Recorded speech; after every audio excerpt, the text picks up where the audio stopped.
Title: My 34M, wife, 32F, has been cheating on me, and I think I always knew. I just didn't want to believe it. Part 1: The First Cracks. Hey Reddit. First time posting here, and honestly, I never thought I'd be that guy writing something like this. But here we are. My wife, let's call her Lauren, and I have been married for 7 years, together for 9. We met at a party through mutual friends. She was this loud, fiery, confident woman who had this way of taking up the whole room with her energy. I was a little more reserved back then, still getting my life together after a rough patch in my 20s. She kind of swept me up, and for a while, I felt lucky to be with someone so out of my league. We had our ups and downs, like everyone, but overall I thought we had a decent marriage. We didn't fight a lot, but when we did, it was usually over dumb stuff. Her spending too much money, or me being too quiet or not spontaneous enough. But nothing ever felt like a deal breaker. We didn't have kids, by her choice. She said she wasn't ready, then that she didn't know if she ever would be. I was disappointed, but I respected it. I loved her. At least I thought I did. Then around 6 months ago, I started noticing small things. Nothing big. She started going out more. Girls' nights, work events, yoga classes that mysteriously ran 2 hours long. Her phone started living face down on the counter. She suddenly had a password on it, which she swore she'd always had. And she became very protective of it. She'd take it with her to the bathroom, to the shower, to the laundry room. Once I jokingly reached for it while we were watching a movie because I couldn't find the remote, and she snatched it back like I was trying to read her diary. I didn't want to be that husband, the jealous, paranoid one, so I chalked it up to stress, work stuff, or maybe I was just being insecure. I wanted to believe her, but something in my gut, that quiet little voice we all ignore, started whispering. Something was off. Part 2: Gut Feelings and Gaslighting. I started paying more attention, not in a creepy stalker way, just watching, observing. And suddenly all these little things started standing out. She started getting dressed up to go run errands. Makeup, hair done, heels. Who the hell wears heels to Trader Joe's? I made a dumb joke about it. You dating the cashier now? And she laughed way too hard, then got weirdly defensive. Said something like, just because you stopped caring how you look doesn't mean I should. That stung hard. I'd gained some weight, sure. I work long hours, I've got a stressful job, and yeah, maybe I wasn't looking my best. But damn, we were supposed to be past the shallow crap. Then there were the lies. Stupid, pointless lies. One day she told me she was at her sister's place for dinner. Cool, no problem. But I texted her sister later, nothing serious, just a meme or something, and she replied, tell Lauren to call me, I haven't heard from her in forever. I didn't even confront her about that one. I just sat there, staring at the message, trying to swallow this rising feeling of dread. When she got home that night, I smiled, kissed her, asked how dinner was. She lied straight to my face. Even threw in a fake argument they'd had over her niece's grades. I almost laughed. It was like watching someone improvise badly in a play they didn't rehearse. The thing that really started messing with me, though, was how normal she acted. Like nothing was wrong. She still kissed me goodnight. Still said love you when she left for work. Still asked if I wanted her to pick up sushi or beer or whatever. And every time I thought about asking her outright, my brain would start spinning. What if I'm wrong? What if I ruin everything by accusing her? She was so good at making me feel like the crazy one. Like I was just imagining things. And I started believing it. Because that's what you do when you don't want to lose someone, you lie to yourself just to keep the story going. But it didn't matter. The truth was coming whether I wanted it or not. Part 3: The Slip-Up. The actual discovery came on a random Tuesday. Isn't that always how it happens? Not in some dramatic movie way, just Tuesday. Raining. I'd left work early because a client canceled last minute, and I figured I'd surprise her with dinner from that little Thai place she likes. I walked in the house around 5:30. Her car was in the driveway, but I didn't hear anything. No TV, no music. Just weird silence. I called out Lauren. Nothing. I figured she might be napping, so I headed upstairs.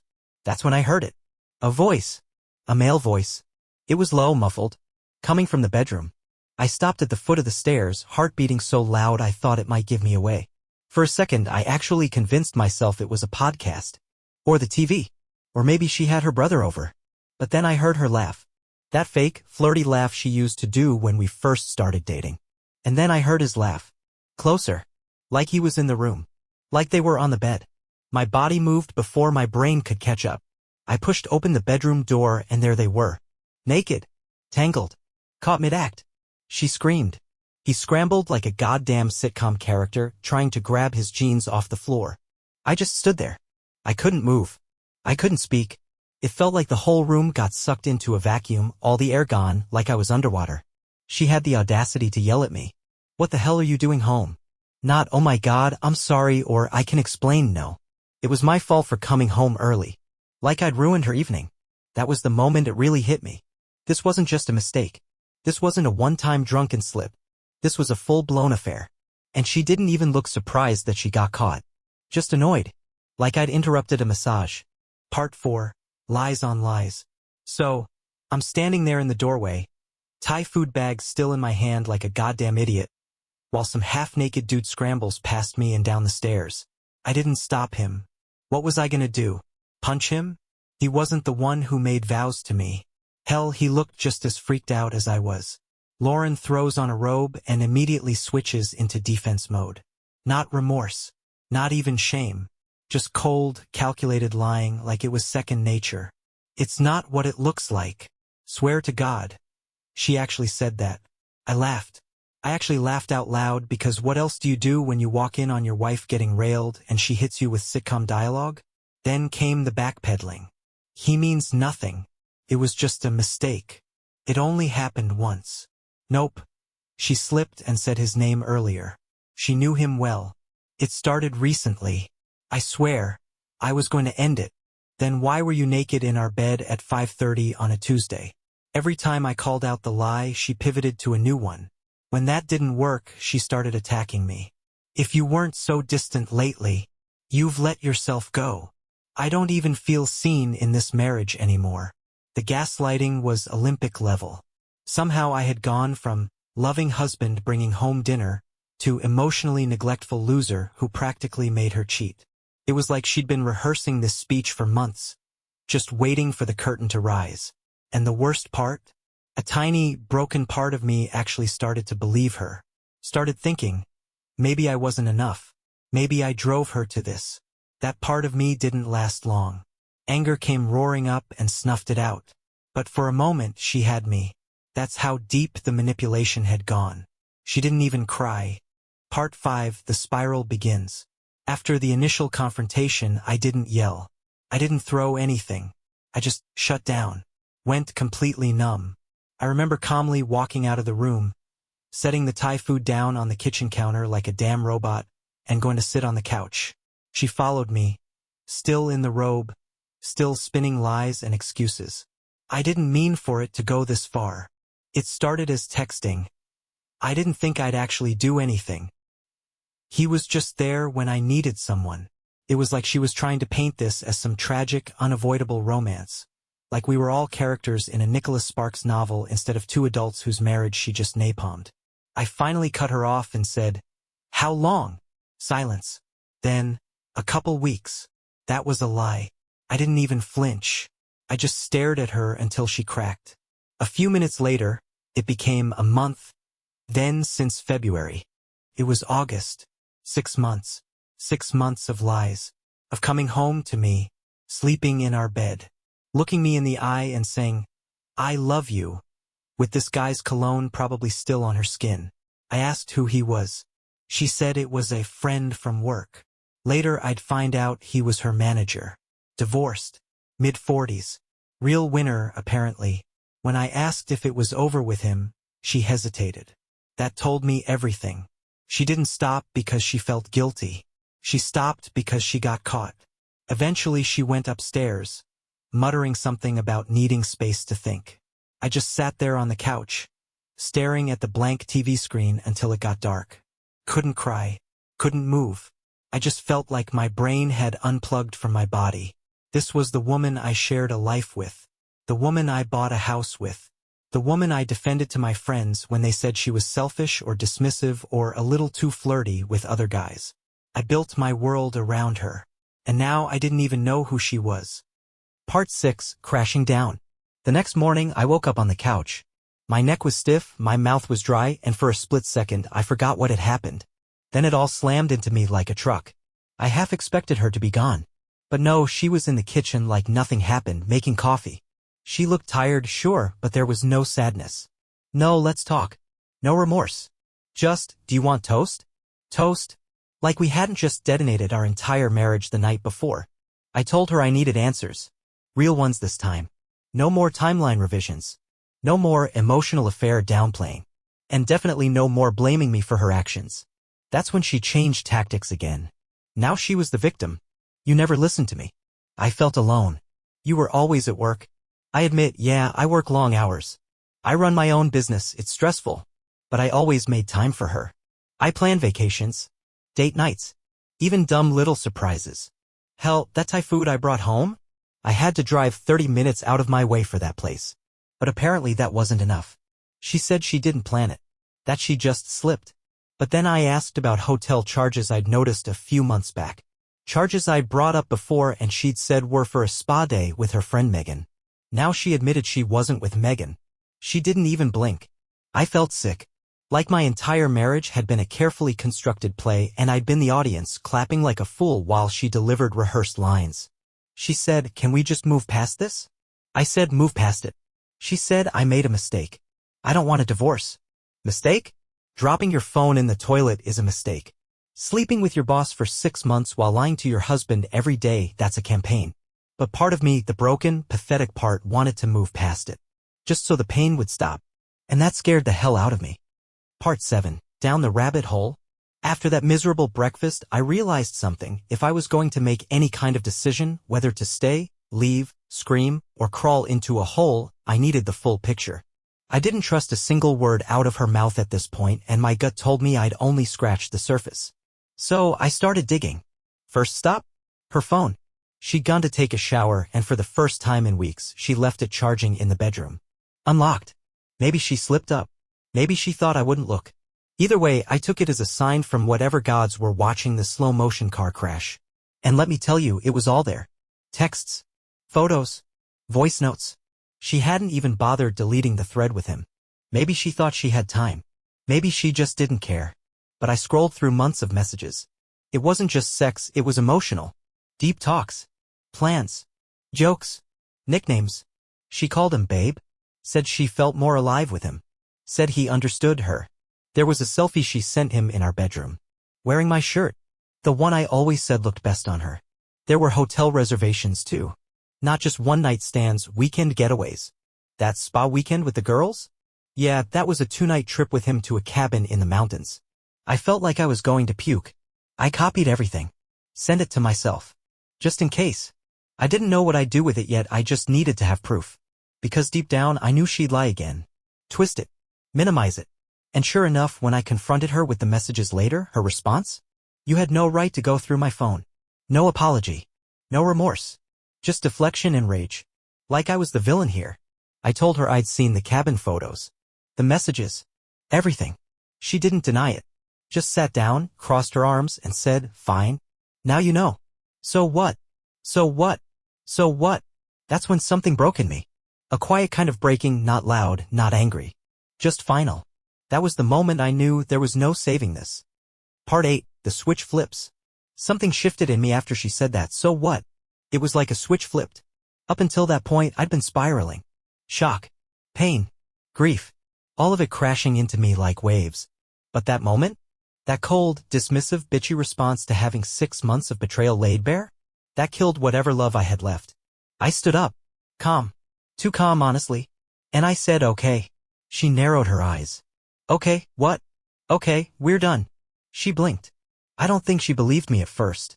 She was used to me being the quiet, forgiving, reasonable one. The guy who let things slide. The one who always gave her the benefit of the doubt. The guy who made excuses for her even when she didn't deserve them. But I meant it. I walked upstairs. Grabbed a duffel bag. Started throwing stuff in, jeans, a couple shirts, my laptop, chargers. No drama. No yelling. Just, done. She followed me up, suddenly switching from cold to desperate. Classic Lauren move. Now the waterworks started. Now she was blocking the door, begging, grabbing my arm. She said I was overreacting, that we could go to therapy, that this didn't have to end like this. I told her she should have thought about that before she decided to screw her boss in our bed. She screamed, called me cruel. Said I was blowing up our life. Funny. I thought she already did that. I stayed with my brother that night. Slept on his lumpy couch with my phone buzzing every 10 minutes, texts from Lauren, missed calls, guilt trips. You're really doing this? After everything we've been through? Please just come home. I turned the phone face down. Let her sit in that silence for once. For the first time in months, I felt like I could breathe. Part 9, the truth comes out. The next morning, I woke up on my brother's couch with a stiff neck and a foggy head, but something was different. I felt clear. Focused. Like I was finally stepping out of the damn fog I'd been living in for months. First thing I did? Called my best friend, Mike. Now, Mike never liked Lauren. He tolerated her because he's a good guy, but he always said she had a mean girl vibe and I used to defend her. Said she was just blunt. Direct. Strong-willed. All those words you use when you're too in love or too blind to admit your partner is low-key kind of an a-hole. I told him everything. I didn't sugarcoat it. I told him I walked in on her, that it had been going on for months, that she'd lied straight to my face more times than I could count. I expected shock. Maybe sympathy. Instead, he just sighed and said, dude. I hate that I'm not surprised. Turns out Lauren had been more obvious than I realized. Mike said she'd flirted with other guys in front of him before. That she always acted single when I wasn't around. He never told me because, in his words, you looked happy and I didn't want to be the guy who planted a seed. That messed with my head a little. How many people saw what I didn't? I started telling a few other close friends, even my mom. The reactions were all the same. I'm so sorry, but yeah, we kind of had a feeling. Every time I heard it, I felt a weird mix of humiliation and relief. Like I wasn't crazy. I wasn't imagining it. But at the same time, how long had I been the only one not in on it? Lauren, of course, kept texting. The messages started getting more frantic. She said I was making a mistake, that I was ruining our lives over something that didn't mean anything. But it meant something to me. The lies. The betrayal. The fact that she never once came clean on her own, she got caught, and she still tried to manipulate me after. She didn't want to fix the marriage. She just didn't want to lose control of it. I stopped responding. I blocked her number that night. And for the first time in weeks, I slept through the night. Part 10, Face to Face with the Other Man. Alright, so here's where things took another unexpected turn. A few days after I blocked Lauren, I got a message request on Facebook. I almost ignored it, figured it was spam or another one of those fake crypto bros trying to sell me a business opportunity. Nope. It was him. The other man. The guy I walked in on. Let's call him Ethan, 45, middle management type at her job. Balding, smug in his photos, the kind of guy who probably calls himself a nice guy but says stuff like females unironically. His message said, "Hey, I think we should talk. I didn't know she was married. I swear. I'm sorry." At first I was like, nope, not doing this. But the curiosity got the better of me. And honestly, I wanted to see if he was full of it. I needed to know if he was just another liar or if Lauren had spun her web of bulls **T around him too. We agreed to meet at a cafe near his office. Neutral ground. He showed up in khakis and a polo, looking like a guy who gives PowerPoint presentations about synergy. And to my surprise, he looked nervous. Like really nervous. First thing out of his mouth was, "I'm sorry, man. I didn't know she was married." I didn't say anything. Just stared. Then he went on to say she told him she was separated. That they were living in the same house until the divorce was final. That I was emotionally abusive and never around and she was just trying to survive. Sound familiar? Same script she used on me, just flipped. He even showed me messages. She never mentioned my name. Never said husband. Just called me the ex or him. Told him I'd moved out months ago. And honestly, I believed him. He looked sick about it. Said he ended things the minute he found out the truth, which was when I walked in on them. He apologized again, genuinely. Told me he felt like an idiot. I just nodded and said, yeah, me too. It wasn't satisfying. It wasn't dramatic. There was no fight. No yelling. Just two guys sitting across from each other, realizing they'd both been lied to by the same person, one intimately, one emotionally manipulated. I left that cafe feeling, weirdly lighter. Like I finally closed one more door in a house that wasn't mine anymore. Part 11, Her Last Move. About a week after the meeting with Ethan, after I'd gone fully no contact, blocked her on everything, started looking at apartments, Lauren did what I knew she was eventually going to do. She showed up at my brother's place. I was just getting back from grabbing groceries when I saw her car parked out front. My stomach dropped. She was sitting on the hood, arms crossed, looking like she'd been rehearsing something in her head all day. She always had a flair for the dramatic. I sighed, walked up the steps, and before I could say a word, she started in. You're really just going to throw away everything? 9 years. I didn't respond. Just unlocked the door. She followed me inside. I didn't stop her. I figured I might as well let her get whatever this was out of her system. She tried every card in the deck. Tears. Nostalgia. She pulled out photo memories like weapons. Remember our trip to Chicago? Remember when you held me when my dad died? Remember how we used to laugh until 2 a.m.? Of course I remembered. That was the worst part. We did have good memories. But good memories don't excuse 6 months of betrayal. Then she tried to flip it again. You've changed. You're cold. This isn't the man I married. I almost laughed. Cold? Now I was cold? After she lied, gaslit, and blamed me for her affair? I told her, flat out, you don't get to cheat on someone, lie for months, and then be surprised when they stop loving you. She said she was willing to go to therapy. Said she'd cut ties with Ethan, delete everything, do whatever it takes. We can fix this, she said. But here's the thing, I wasn't interested in fixing it anymore. Something in me had snapped.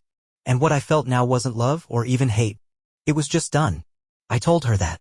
She stood there for a moment, stunned like she couldn't comprehend a version of reality where I wasn't crawling back. Then she said the most Lauren thing she's ever said. You're really going to regret this. And just like that she walked out. But the only thing I regretted was not leaving sooner. Part 12, picking up the pieces. After she left my brother's place that night, I just sat there for a while in the quiet. No more texts. No more chaos. Just silence. And it felt strange. Like when a storm passes and everything's eerily still. You know the damage is there, you just haven't walked outside to see it yet. The next few weeks were rough. Not gonna sugarcoat it. There were days I couldn't eat. Nights I'd wake up at 3 a.m. heart pounding like my brain was trying to replay it all on a loop. The scene in the bedroom. The texts. Her face when she got caught.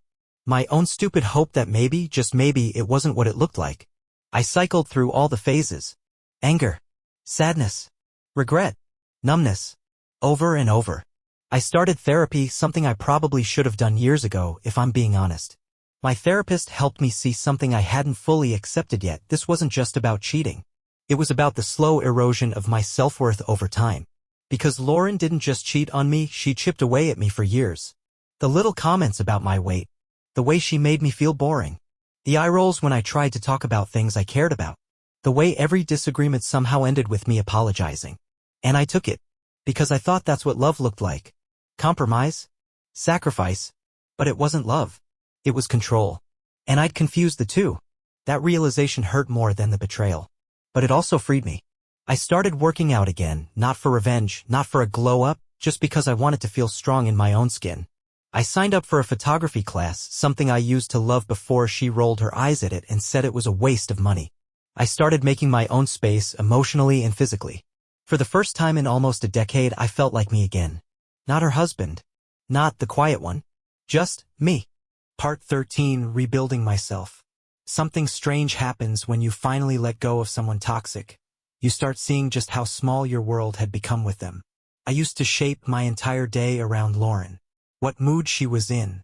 What she wanted for dinner. Whether she'd be home or out with friends. I didn't realize how much of my life had been put on hold to make hers run smoothly. Now that she was out of the picture, I started filling that space with things I actually cared about. I moved into a small one-bedroom apartment not far from my brother. It wasn't fancy, but it was mine. No passive-aggressive post-it notes on the fridge. No tension when I walked in the door. Just peace. I bought a second-hand DSLR camera and started going on weekend walks, snapping pictures. Sunrises. Old buildings. Random city corners. Nothing fancy.